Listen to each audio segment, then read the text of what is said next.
નમસ્તે, મારું નામ જયદીપ છે. મેં ડીજી નવસારીથી છું. આજે આપણે ઓપરેટિંગ ટીવીની અંદર ઓપરેટિંગ સિસ્ટમ વિશે આપણે જાણીશું. તો પહેલાં આવશે ગૂગલ ટીવી અને બીજું આવશે વેબવોઇસ અને ટાઇઝન વિશે.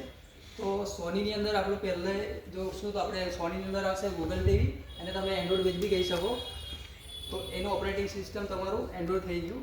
તો એની અંદર હવે ગૂગલ ટીવીમાં મેક્સિમમ તમારી એપ્લિકેશનની રિક્વાયરમેન્ટ હોય કાં તો તમારી થર્ડ પાર્ટી એપ્લિકેશનની બી રિક્વાયરમેન્ટ તો તમને મેક્સિમમ એપ્લિકેશનમાં તમને મળી રહેવાની છે. એ તમારું ગૂગલ ટીવીમાં આવી જશે. તો એમાં તમારે સોની ટીવી આપણી પાસે તો તમને ફ્રન્ટ પેજ પર બતાવી દેશે. પણ આમાં તમારે એપ્લિકેશનની રિક્વાયરમેન્ટ હોય તો તમારે પ્લે સ્ટોરમાં જઈને એ તમે ડાઉનલોડ કરી શકો. 10,000 પ્લસ એપ્લિકેશન તમને એમાં મળી જવાની છે. અને આપણે બીજું આવશે તમારું ટાઇઝન વર્ઝન આવશે. ટાઇઝન તમારે સેમસંગ ટીવીની અંદર આવશે. એમાં બી તમને મેક્સિમમ એપ્લિકેશન મળવાની છે, પણ તમારું થર્ડ પાર્ટી એપ્લિકેશન કરે તમને નહીં મળી શકે. એમાં તમારું વેબ ઓટીટી લેવલની કોઈ બી પ્લેટફોર્મ તમારું હોય એની એપ્લિકેશન તમને મેક્સિમમ આમાં મળી જશે. અને તમારું થોડુંક એન્ડ્રોઇડની કમ્પેરિઝનમાં આમાં સ્ટોરેજ તમારું ઓછું રહેશે એપ્લિકેશન. તો આ તમારી એન્ડ્રોઇડ રીતે તમે કહો તો થોડું એપ્લિકેશન તમને મિનિમમ ઓછી મળશે એ બી કહી શકો. અને આને પછી આવશે આપણી પાસે વેબવોઇસ ઓપરેટિંગ સિસ્ટમ આવશે. એ એલજીની અંદર આવશે.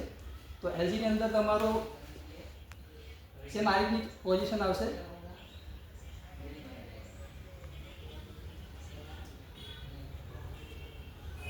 આ ઇસ્યુ તમારું એપ્સ આવી ગયું. અમારું તમારે એકદમ ઇઝીલી પ્લેટફોર્મ પર જ આવે છે. વેબવોઇસમાં સ્પોર્ટ્સ છે, ગેમિંગ છે, એલજી છે, મ્યુઝિક છે, આ રીતે તમને ફ્રન્ટ પેજ પર જ મળી જવાનું છે.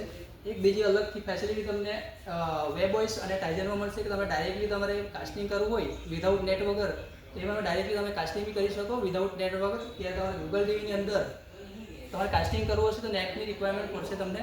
તો આ રીતે આપણી પાસે ગૂગલ ઓપરેટિંગ સિસ્ટમ વિશે તમારે એલઈડીમાં આ રીતનું રહેશે. Thank you.